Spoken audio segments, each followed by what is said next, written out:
Friends, ఈ భూమిపైన ఒకవేళ మంచు మొత్తం కరిగిపోయి కేవలం నీరు మాత్రమే ఉంటే ఏమవుతుంది? అలాంటప్పుడు మిమ్మల్ని మీరు కాపాడుకోవడం కోసం మీరు ఏం చేస్తారు? ఈరోజు ఈ స్టోరీ దానిపైనే ఆధారపడి ఉంది. ఫ్రెండ్స్, ఈ మూవీ చాలా ఇంట్రెస్టింగ్గా ఉంటుంది. అందుకని ఈ వీడియోని ఎక్కడా స్కిప్ చేయకుండా చివరి వరకు చూడండి. ఇప్పటి వరకు మన ఛానల్కి సబ్స్క్రైబ్ చేసుకోకపోతే వెంటనే సబ్స్క్రైబ్ చేసుకుని బెల్ ఐకాన్ క్లిక్ చేయండి. ఈ మూవీ స్టార్ట్ అవుతూనే మనకు మొత్తం నీటిని చూపిస్తారు. ఎందుకంటే మంచు మొత్తం కరగడం వల్ల భూమి అంతమైపోతుంది. ఇక్కడ ఒక వ్యక్తిని చూపిస్తారు. అతని పేరు మెరినల్. ఇతను సముద్రంలో ఒక నావ పైన వెళ్తూ ఉంటాడు. మెరినల్కి ఇప్పుడు కూడా భూమి చివరి వరకు వెళ్తే ఎక్కడో దగ్గర భూమి మిగిలి ఉంటుందని, అక్కడికి వెళ్ళి అతని జీవితాన్ని తిరిగి మళ్ళీ స్టార్ట్ చేయొచ్చని అతనికి నమ్మకం ఉంది. ఆహారం కోసం మెరినల్ సముద్రం లోపలికి వెళ్ళి కొన్ని చేపలను పట్టుకోవడానికి ట్రై చేస్తాడు. కానీ అతనికి ఏమీ దొరకవు. అప్పుడు మెరినల్కి సముద్రంలో మరో నావ కనబడుతుంది. మెరినల్ మరో నావ యొక్క ఓనర్ని హెల్ప్ చేయమని అడుగుతాడు. కానీ ఆ నావ ఓనర్ అతనికి సహాయం చేయడానికి ఒప్పుకోడు. అతను అలా ఎందుకు చేస్తాడు అంటే, అతను మెరినల్ నావ నుండి కొన్ని మాల్టేలను దొంగిలించాడు. అతనికి మెరినల్ అతన్ని పట్టుకోవడానికి ఏదో వంకతో అక్కడికి పిలుస్తున్నాడని, ఒకవేళ అతను అక్కడికి వెళ్తే తనని పట్టుకుంటాడని అతను అనుకుంటూ ఉంటాడు. అందువల్ల అతను మెరినల్కి హెల్ప్ చేయడానికి ఒప్పుకోడు. తర్వాత మెరినల్ సముద్రంలో అలాగే ముందుకు వెళ్తూ ఉంటాడు.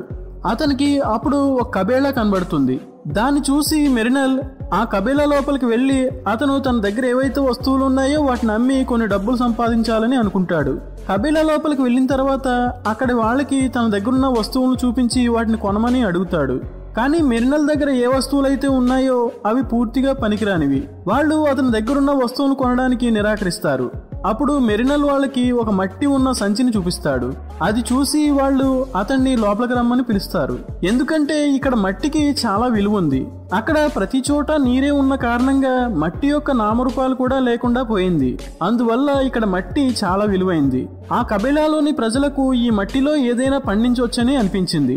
వాళ్ళు మెరినల్కి ఆ మట్టికి బదులుగా 4 నాణాలు ఇస్తారు. కానీ మెరినల్ వాళ్ళని 8 నాణాలు ఇవ్వమని అడుగుతాడు. వాళ్ళు సరే అని అతనికి 8 నాణాలు ఇస్తారు. అప్పుడు మెరినల్ ఒక షాపుకి ఏదైనా కొందామని వెళ్తాడు. కానీ ఆ షాపులో కొనే విధంగా ఏమీ ఉండవు. సముద్రపు నీరు ఉప్పగా ఉన్న కారణంగా వాటిని తాగలేరు. అందువల్ల మెరినల్ ఆ షాపు నుండి తాగడానికి నీటిని కొంటాడు. ఎప్పుడైతే అతను అక్కడి నుండి తిరిగి వెళ్తూ ఉంటాడో అప్పుడు అక్కడికి కొంతమంది వస్తారు. వాళ్ళు ఒక అమ్మాయిని చూపించి ఈమెను పెళ్లి చేసుకోమని చెబుతారు. వాళ్ళు అతనితో ఆమెను పెళ్లి చేసుకున్న తరువాత నీకు ఏ వస్తువులు కావాలంటే అవి తీసుకోవచ్చని అంటారు. వాళ్ళు అలా ఎందుకు చెప్తున్నారు అంటే, మెరినల్ చాలా బలంగా ఉంటాడు. వాళ్ళకి మెరినల్తో ఈ అమ్మాయికి పెళ్లి జరిగితే వాళ్ళ కబేళా సేఫ్గా ఉంటుందని, అతని వల్ల పుట్టే పిల్లలు కూడా చాలా ధైర్యవంతులవుతారని అనిపించింది. అందువల్ల వాళ్ళు అతని ముందు ఈ ప్రపోజల్ ఉంచుతారు. కానీ మెరినల్ పెళ్లి చేసుకోనని చెప్తాడు. వెంటనే అతను అక్కడి నుండి వెళ్ళిపోతూ ఉంటాడు. అప్పుడు వాళ్ళకి అనుమానం వస్తుంది. ఎందుకంటే ఎవరైనా మనిషి సముద్రంలో ఒంటరిగా ఎలా ఉండగలుగుతాడు? ఎన్ని వస్తువులు ఇస్తామని చెప్పినప్పటికీ అతను పెళ్లి కొప్పుకోకుండా ఇక్కడి నుండి వెళ్ళిపోతున్నాడు అంటే ఇతను ఒక సాధారణ వ్యక్తి అయి ఉండడని వాళ్ళకి అనిపిస్తుంది. వాళ్ళు ఎప్పుడైతే మెరినల్ని చెక్ చేస్తారో అప్పుడు అతని చెవి వెనుక ఒక గుర్తు ఉంటుంది. ఆ గుర్తు జలకన్యల చెవి వెనుక ఉంటుంది. అది చూసి వాళ్ళు చాలా ఆశ్చర్యపోతారు. మెరినల్ని నీటిలోకి తోసేస్తారు. మళ్ళీ మెరినల్ని నీటి నుండి బయటికి తీసి ఒక పంజరంలో బంధిస్తారు. అప్పుడు వాళ్ళు అతన్ని నీటిలో ముంచి చంపాలి అని అనుకుంటారు. వాళ్ళు ఏ వ్యక్తితోనైనా ఇదే విధంగా చేస్తారు. వాళ్ళు ఎవరినైనా చంపి వాళ్ళని ఎరువుగా చేసి ఆ ఎరువును ఉపయోగిస్తారు. ఇప్పుడు వాళ్ళు మెరినల్ విషయంలో కూడా అదే చేయబోతున్నారు. అప్పుడే అక్కడికి సముద్రపు దొంగలు వస్తారు. ఆ సముద్రపు దొంగలు చాలా ధనవంతులు. ఎందుకంటే వాళ్ళ దగ్గర మోడర్న్ టెక్నిక్ సంబంధించిన మెషిన్స్ ఉన్నాయి. వాళ్ళ దగ్గర నీటి ఓడలతో పాటు విమానాలు కూడా ఉన్నాయి. వాటిని వాళ్ళు దొంగతనం చేయడం కోసం ఉపయోగిస్తారు. ఆ టైంలో విమానాలు ఉండడం అనేది చాలా పెద్ద విషయం. అప్పుడు ఆ దొంగలు ఆ కబేళాపై దాడి చేస్తారు. దానివల్ల ఆ కబేళా పూర్తిగా నాశనం అవుతుంది. ఏ షాప్ నుండి అయితే మెరినల్ నీటిని కొన్నాడో ఆ షాపు ఓనర్ హెలెన్ పంజరంలో బందీగా ఉన్న మెరినల్ని కాపాడడం కోసం అక్కడికి వస్తుంది. కానీ ఆమె అతనికి ఒక షరతు పెడుతుంది. అదేమిటంటే, నేను నిన్ను ఇక్కడ నుండి విడిపించిన తర్వాత నువ్వు వీళ్ళ నుండి నన్ను కాపాడాలి అని షరతు పెడుతుంది. ఆమె మాటకు మెరినల్ ఒప్పుకుంటాడు. ఆమెతో నన్ను బయటికి తీయమని అంటాడు. హెలెన్ ఆ పంజరం యొక్క తాళం పగలగొట్టి అతన్ని బయటికి తీస్తుంది. దాని తర్వాత అతను హెలెన్ మరియు ఆమె కూతుర్ని తన నావపైన తీసుకెళ్లి వాళ్ళ నుండి కాపాడుతాడు. తర్వాత హెలెన్ కూతురు వీపు పైన ఒక ఐలాండ్ యొక్క మ్యాప్ ఉండడం చూపిస్తారు. ఎప్పుడైతే ఆమె ఆ మ్యాప్ను చూస్తుందో అప్పుడు ఆమెకి అది ఒక ఐలాండ్ అని అనిపిస్తుంది. అప్పుడు ఆమెకు ఒకవేళ మనం ఈ ఐలాండ్ పైకి చేరుకుంటే మన ప్రాణాలను కాపాడుకోగలుగుతామని అనిపిస్తుంది. అప్పుడు మనకు మెరినల్ గురించి ఒక విషయం తెలుస్తుంది. మెరినల్ చెవి వెనుక ఏదైతే జలకన్యకుండే గుర్తుందో దానివల్ల అతను కూడా ఒక జలపురుషుడని తెలుస్తుంది. అందువల్ల అతను నీటిలో చాలా ఈజీగా శ్వాస తీసుకోగలుగుతాడు. దాని తరువాత మెరినల్ హెలెన్తో మన దగ్గర మన ముగ్గురం బతికేంత నీరు లేదు, అందువల్ల నువ్వో లేదా నీ కూతురో ఎవరో ఒకరు చనిపోవాలని అంటాడు. దానికి హెలెన్ మెరినల్ని ఏదో విధంగా ఆమె కూతుర్ని కాపాడుకోవడం కోసం ఒప్పిస్తుంది. మరోవైపు మనకు సముద్రపు దొంగల లీడర్ని చూపిస్తారు. అప్పుడు అతను తన మనుషులతో ఏ అమ్మాయి వీప్ పైన అయితే ఐలాండ్ మ్యాప్ ఉందో ఆ అమ్మాయి నాకు కావాలని అంటాడు. దాని తర్వాత అతను తన మనుషులకు చాలా సిగరెట్లు ఇస్తాడు. వాటితో వాళ్ళు ఎంజాయ్ చేస్తూ ఉంటారు. అప్పుడే అక్కడికి ఒక ముసలాయన వస్తాడు. అతను ఆ లీడర్తో మన ఓడలో ఆయిల్ అయిపోబోతుందని మనము ఎక్కువ దూరం వెళ్ళలేమని అంటాడు. అది విని ఆ లీడర్ షాక్ అవుతాడు. మనకిక్కడ మరో విషయం కూడా తెలుస్తుంది. ఈ లీడర్ గుడ్డివాడవడంతో పాటు కాస్త పిచ్చివాడు కూడా. ఆ లీడర్ సిగరెట్ ని వెలిగించిన తర్వాత అగ్గిపుల్లను ఒక ఆయిల్ ట్యాంక్ లో విసిరైపోతాడు. దానివల్ల ఆ ఓడ మొత్తం బ్లాస్ట్ అయ్యే ప్రమాదం ఉంటుంది. అప్పుడే అతని మనుషుల్లో ఒకడు ఆ అగ్గిపుల్లను పట్టుకుంటాడు. ఆ ఓడ బ్లాస్ట్ అవ్వకుండా అందరినీ కాపాడుతాడు.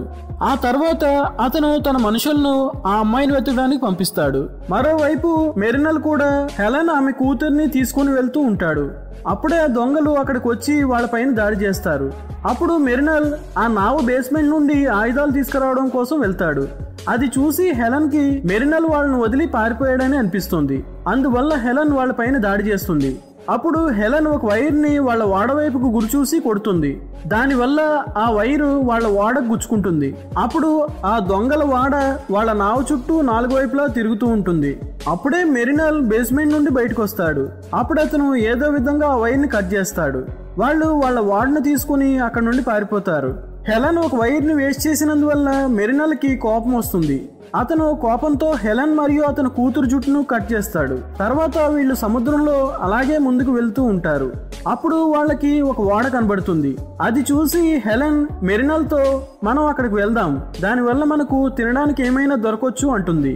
కానీ మెరినల్కి అక్కడికి వెళ్ళాలని లేదు. అయితే అతను హెలెన్ మాటలు విని అక్కడికి వెళ్తాడు. అక్కడికి వెళ్ళిన తర్వాత అతనికి అందులో ఉన్న వ్యక్తి ఒక వ్యాపారం అన్న విషయం తెలుస్తుంది. అతను ఆడపిల్లలను కొంటాడు. అప్పుడు అతను మెరినల్తో హెలెన్ ని కొంటానని చెప్తాడు. కానీ ఆమెకు బదులుగా ఇవ్వడానికి అతని దగ్గర ఏమీ లేదు. అందువల్ల అతను ఒక పేపర్ ని చూపిస్తాడు. ఇక్కడ పేపర్ కి చాలా విలువ ఉంది.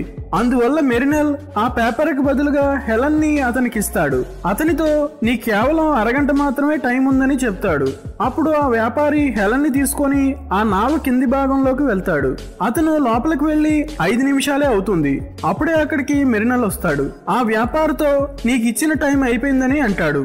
అది విని ఆ వ్యక్తికి చాలా కోపం వస్తుంది. అతను మెరినల్ పై దాడి చేస్తాడు. కానీ మెరినల్ చాలా బలవంతుడు కాబట్టి అతన్ని చంపేస్తాడు. అప్పుడు మెరినల్ కి హెలెన్ మరియు ఆమె కూతురు ఆకలిగా ఉన్నారన్న విషయం అర్థమవుతుంది. అందువల్ల అతను నీటి లోపలికి వెళ్లి ఒక పెద్ద చేపను పట్టుకుని తీసుకొస్తాడు. అప్పుడు వాళ్ళందరూ ఆ చేపను తింటారు.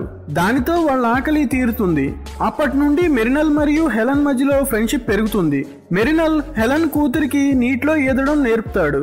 తర్వాత అలాగే వీళ్ళు ముందుకు వెళ్తూ ఉంటారు. మెరినల్ కి ఒక నావ కనబడుతుంది. అది చూసి అతను ఇది అసలు ఎవరి నావ అయి ఉంటుందని ఆశ్చర్యపోతాడు.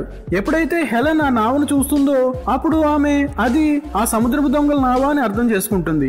ఆ సముద్రపు దొంగలు నా కూతుర్ని తీసుకెళ్లడం కోసం వస్తున్నారని మెరినల్ కి చెప్తుంది. ఎందుకంటే ఆమె వీపు పైన ఒక ఐలాండ్ కి సంబంధించిన మ్యాప్ ఉంది.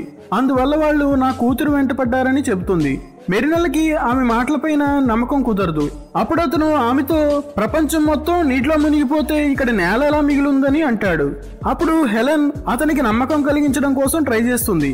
అప్పుడు ఆమె అతనితో ఎప్పుడైతే ఈ అమ్మాయి నాకు దొరికిందో అప్పుడు ఆమె చేతిలో మట్టి ఉందని చెబుతుంది. ఇక్కడ మనకు ఈ అమ్మాయి హెలెన్ కూతురు కాదన్న విషయం, నిజానికి ఈ అమ్మాయి ఆమెకి నీటిలో దొరికిందన్న విషయం తెలుస్తుంది. ఆమెకు ఆ అమ్మాయి నీటిలో దొరికినప్పుడు ఆమె చేతిలో మట్టి ఉంటుంది. ఆ మాటలు విని మెరినల్కి చాలా కోపం వస్తుంది. దాని తర్వాత మెరినల్ మరియు హెలెన్ నీటిలో కిందికి వెళ్తారు. హెలెన్ ఒక నావలో ప్రయాణిస్తుంది. అది ఒక సబ్మెరీన్. అది సముద్రం లోతుల్లో చాలా కింది వరకు వెళ్ళడానికి ఉపయోగపడుతుంది. ఎప్పుడైతే వాళ్ళు నీటి కిందికి వెళ్తారో అప్పుడు వాళ్ళకి అక్కడ చాలా అద్భుతమైన భవనం నీటిలో మునిగిపోయి కనబడుతుంది. కాసేపటి తర్వాత వాళ్ళు నీటి నుండి బయటకు వస్తారు. అప్పుడు సముద్రపు దొంగలు వాళ్ళకి చాలా దగ్గరగా వచ్చారన్న విషయాన్ని చూస్తారు. దొంగలు వాళ్ళ నావని పట్టుకుంటారు. వాళ్ళని 4 వైపులా చుట్టుముడతారు. ఎప్పుడైతే ఆ దొంగలు మెరినల్ని ఆ అమ్మాయి ఎక్కడుందని అడుగుతారో అప్పుడు వాళ్ళు ఆ అమ్మాయి గురించి ఏమీ చెప్పరు. దాంతో ఆ లీడర్ వాళ్ళిద్దరిని చంపమని తన వాళ్ళతో చెప్తాడు. అది విని నావ కింద దాక్కున్న ఆ అమ్మాయి బయటకు వస్తుంది. అప్పుడు ఆ దొంగల లీడర్ ఆ అమ్మాయిని పట్టుకుంటాడు. అతను ఆ అమ్మాయి దొరికిన తర్వాత కూడా వాళ్ళిద్దరిని చంపమని చెప్తాడు. అప్పుడు మెరినల్ హెలెన్ ని తీసుకుని నీటిలో దూకేస్తాడు. వాళ్ళు నీటి లోతుల్లోకి వెళ్ళిపోతారు. మెరినల్ ఒక జలపురుషుడు కాబట్టి అతను నీటి లోపల శ్వాస తీసుకోగలుగుతాడు. కానీ హెలెన్ నీటిలో శ్వాస తీసుకోలేకపోతుంది. అందువల్ల మెరినల్ ఆమెకు శ్వాసను అందిస్తాడు. కాసేపటి తర్వాత వాళ్ళు నీటి నుండి బయటకు వస్తారు. అప్పుడు ఆ దొంగలు వాళ్ళ నావ మొత్తాన్ని నాశనం చేసేస్తారు. తర్వాత వాళ్ళు ఆ పాడైన నావపైన కూర్చుని మాట్లాడుకుంటూ ఉంటారు. అప్పుడు హెలెన్ కి ఒక పేపర్ కనబడుతుంది. ఆ పేపర్ ఆ వ్యాపారి హెలెన్ కి బదులుగా మెరినల్ కి ఇచ్చిన పేపర్.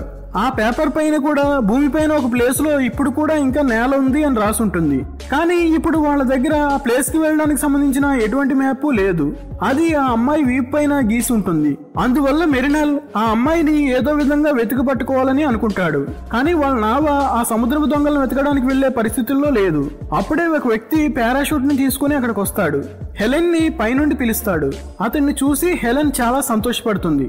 ఎందుకంటే ఆ వ్యక్తి తన కబేలాకు సంబంధించిన వ్యక్తి. ఆ వ్యక్తి వాళ్ళిద్దరిని ఆ పారాషూట్ లో ఎక్కించుకుంటాడు.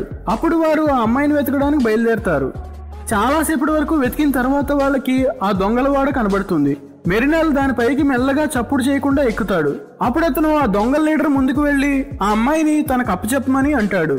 కానీ ఆ లీడర్ దానికి ఒప్పుకోడు. లీడర్ చెప్పిన మాటకు మెరినల్ ఒక బాంబుని తీసి ఆయిల్ ట్యాంక్ లో వేస్తాడు. దానివల్ల చాలా పెద్ద బ్లాస్ట్ జరుగుతుంది. దాంతో ఆ వాడ నాశనం అవుతుంది. దాని తర్వాత మెరినల్ ఆ అమ్మాయిని వెతుకుతూ ఉంటాడు. కానీ ఆ లీడర్ ఆ అమ్మాయిని ఒక ప్లేన్ లో అక్కడ నుండి తీసుకెళ్తూ ఉంటాడు. అతను ఆ ప్లేన్ ఆపడానికి ట్రై చేస్తాడు. అతని ప్లేన్ ని కూడా బ్లాస్ట్ చేస్తాడు. హెలెన్ మరియు ఆమె ఫ్రెండ్ పారాషూట్ ని తీసుకుని తిరిగి అక్కడికి వస్తారు. అప్పుడు వెంటనే మెరినల్ ఆ అమ్మాయితో పాటు ఆ పారాషూట్ లోకి ఎక్కుతాడు. అప్పుడు వాళ్ళు అక్కడ నుండి తప్పించుకొని వెళ్తూ ఉంటారు. అప్పుడే ఆ దొంగల లీడర్ వాళ్ళ పైన అటాక్ చేస్తాడు. దానివల్ల ఆ అమ్మాయి మళ్ళీ నీటిలో పడిపోతుంది. ఆ లీడర్ మరియు అతనితో పాటు ఉండే దొంగలు ఆ అమ్మాయిని పట్టుకోవడం కోసం వస్తూ ఉంటారు. అప్పుడు మెరినల్ తన నడుముకు ఒక తాడు కట్టుకొని ఆ పారాషూట్ నుండి కిందకు దూకుతాడు. మళ్ళీ ఆ అమ్మాయిని తీసుకుని పైకి వెళ్ళిపోతాడు. ఇప్పుడు ఆ లీడర్ మరియు అతనితో పాటు ఉన్న దొంగల యొక్క నావలు ఒకదాంతో ఒకటి తగిలి అవి బ్లాస్ట్ అవుతాయి. దాంతో వాళ్ళందరూ చనిపోతారు. ఇక్కడ మెరినల్ వాళ్ళు ఆ అమ్మాయి వీప్ పైన ఉన్న మ్యాప్ ద్వారా ఆ ఐలాండ్ కి చేరుకుంటారు. అక్కడికి వెళ్ళిన తర్వాత చూస్తే ఆ ఐలాండ్ చాలా అద్భుతంగా ఉంటుంది. అక్కడ ఒక గుడిసె ఉంటుంది. ఆ గుడిసె లోపలికి వెళ్లి చూస్తే అక్కడ 2 అస్థిపంజరాలు ఉంటాయి. ఆ అస్థిపంజరాలు ఆ అమ్మాయి తల్లిదండ్రులవి. గుడిసె లోపల ఏ వస్తువుతో అయితే ఆ అమ్మాయి వీప్ పైన మ్యాప్ ని గీసారో ఆ వస్తువు కూడా అక్కడే ఉంటుంది. హెలెన్ కి మరియు ఆ అమ్మాయికి ఉండడానికి చాలా మంచి ప్లేస్ దొరికింది. దాని తర్వాత మెరినల్ అక్కడ నుండి వెళ్తూ ఉంటాడు.